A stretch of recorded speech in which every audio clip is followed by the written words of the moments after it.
Right then, this is a quick walk around video, and this is for a really handsome looking estate. This is a Honda Civic 1.6 SR. It's a diesel and finished in silver with these optional Honda alloys. Looks absolutely wonderful. Very, very well looked after car with a full Honda service history. It's been kept really well. As you can tell, it's a facelift model car, so you get the new style front end. Looks absolutely fantastic on these cars. Lights and lenses are clear, intact, no cracks, no condensation. Bumper on the front there, very, very clean indeed. Bonnet, again, very, very, very clean. Can't see any obvious stone chips on there at all. Near side, passenger side, absolutely mirror smooth in the panel work. Can't see any indentations.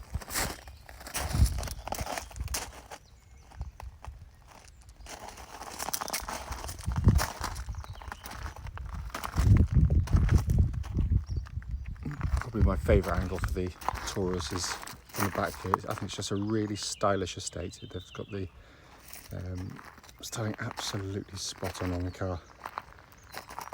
Come around the back of the car, there was a couple of just minor little, it's been sort of touched in, a couple of little marks on the back corner there, and they are minor, so don't think there's anything major there at all. Offside of the vehicle, driver's side, wonderfully smooth in the panels, really is.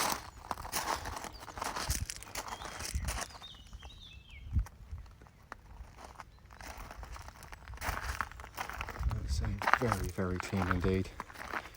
Finally, driver's side wheel. That's what one's got. I can see sort of some on the outside edge. There is some curbing marks on that particular alloy, but for a 6-year-old car, that's in absolutely lovely condition. It's coming to the back of the car now. Huge, huge boots in the car as you expect with an estate vehicle. What's nice is, as you can see there, it's been fitted with a Honda accessory boot liner, which means the carpeted area is underneath in lovely condition. It's coming to the back now, and this is the Achilles heel of every family car, because this is where the kids sit.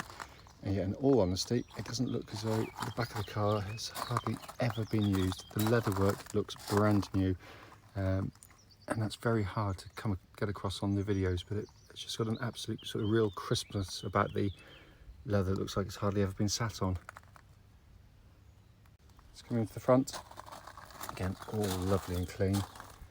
Passenger seat again on the front there is an absolutely gorgeous condition. Driver's door panel, again, all very, very clean. Hardly a mark anywhere. Footwell area is lovely and clean as well. The driver's seat's really good condition. The only mark you ever get on these is just where they slide in and out of the bolsters there, which you can easily sort of touch them with black, but I like to show things originally because that seat's far, far better than most you'll see. So inside the car now, engine's running through this section as always, so the dashboard can be seen illuminated. Dashboard just looks brand new, absolutely lovely condition. Sat nav, as you can see, they're working perfectly.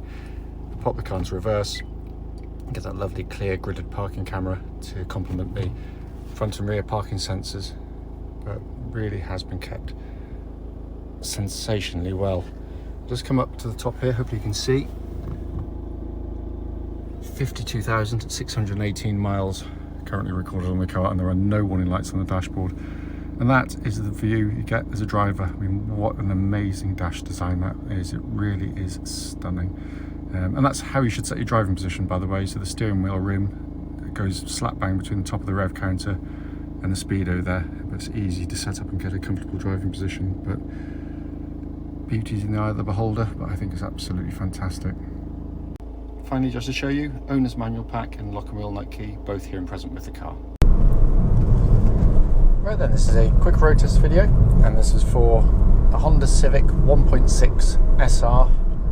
It's a diesel Tourer, or estate, any other language. This particular car is registered, if I can read it, bear with me 1 second, NA15TWN. And mileage currently showing at 52,611 miles.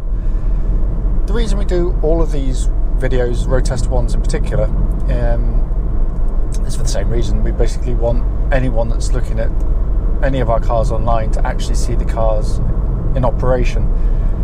And the reason we feel it's important is basically because we know to our cost just how frustrating it can be to go and travel even a short distance, but worse still, long distance, to go and see a car and then find out it's got a fundamental issue which you'd have much rather known about before setting off. So that's why we do it. We also do it on part of the road test route that any prospective buyer would go on, and hopefully then it would be representative of what you'd feel yourself should you be offered a test drive in the car. So coming to the car in question, just been supplied to us by a Toyota main dealer actually. Engine starts absolutely instantly, of course, as you'd expect. Settles to completely smooth, even idle. There are no warning lights on the dashboard at all relating to the engine or any other part of the car. And it's been driving for nearly 2 hours now, and temperature gauge running as a third, which is exactly where it's meant to be on a Honda car. The engines are simply brilliant units. They are only really noticeably diesel, as most diesels are, in the lower gears, sort of first and second particularly, but even then sort of subdued. On the move, very quiet indeed. Pulls with real vigour through the entirety of the rev range. It's a very, very flexible engine. And it's also one of these rare diesels that actually gives pretty much bang on what Honda claim in terms of fuel economy. And it's easy to extract the economy out of them. You don't have to drive particularly carefully to do it. Obviously, if you drive leaden footed, you're not going to get the economy figures, but if you drive to the prompts, if you use the economy button, I mean, I've owned loads of these. Shorter trips, I tend to be around about 60-ish. Longer trips, 70 is comfortable in the way I drive them anyway. But a wonderful unit, incredibly tough and long lasting, so much so that last weekend, I think, very pleasant gentleman that I dealt with bought one of these off me, a Tourer diesel, and had for part exchange at that time a Honda Civic 1.6 diesel, which had amassed 204,000 miles. And I drove that round this test drive route, and it drove exactly as it would have done when it was new. Simply incredible. They are beautifully engineered. Engine then feeds through into clutch and gearbox, both absolutely perfect. Gearbox is sweet selecting, feels like new to operate. It's got a lovely mechanical feel to it. All the gears engage absolutely perfectly, and the clutch is absolutely spot on, slick, and bite point exactly where it's meant to be.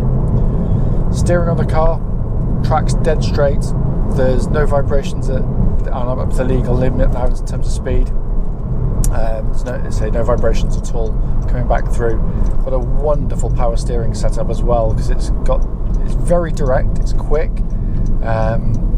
but it has got lovely weighting to it. It really feels nice on the road, which again, for lots of cars with electric power steering isn't always the case, but this feels really solid and secure on the road. It's beautifully done and matches the chassis and works with the chassis absolutely superbly, because the chassis is quite dynamic as well in the way it operates. It's keen to assist in the change of direction, but it offers a very, very comfortable ride. It really is a wonderfully comfortable car. Being one of the cars higher up the range, this one benefits from this little button down here, which gives you 3 different settings for the rear suspension. So if I press it now, I go into comfort mode, so it's softer, you can feel it. Press it again, you go into dynamic, which is again noticeably harder. I press it again and you're back into normal mode. When I'm driving around the lanes, I tend to be in comfort mode, so for potholes it smothers them far better. Normal is brilliant all-rounder, as you'd expect. The dynamic or the sportier ones I find probably a little bit too hard for me. But I guess if you've got lots of stuff in the back, it's probably quite a good setting actually. What I'm looking for with the chassis on test drive, by the way, is just listening out for any noises coming from underneath the car that shouldn't actually be there, any kind of rattles or clonking going on, and there's absolutely nothing at all, of course. Brakes on the car, I'm just going to get around the corner and make sure no one's directly behind me, and just for a change try and do it in a straight line rather than halfway around a bend, which I seem inclined to do. So make sure no one's there, just going to give them a good old shove. Really, really good brake pedal, so my keys just flew off the seat behind. What I'm looking for in particular when I hit the brakes is that, yes, they should bite well, which they clearly do, but there shouldn't be any kind of pulsing or vibrations coming back through the brake pedal, and there's nothing at all. Absolutely perfect in that sense. It's coming inside. First things first, it's just arrived, so it's not even been cleaned yet. It hardly needs a clean in here. You know, lightest of dusting, that's about it. I mean, it's in lovely condition. I'm acutely aware that the interiors polarise opinion, which is brilliant as far as I'm concerned in terms of design. So if everyone likes something, it's a pretty boring world. I love this. I absolutely love this interior. It's beautifully put together. No squeaks, no rattles. You've got sat-nav, big screen, working perfectly. Dual zone climate control system. It's hot outside today. It's 24 degrees. And it's blowing out absolutely ice cold air, so that's all in perfect order.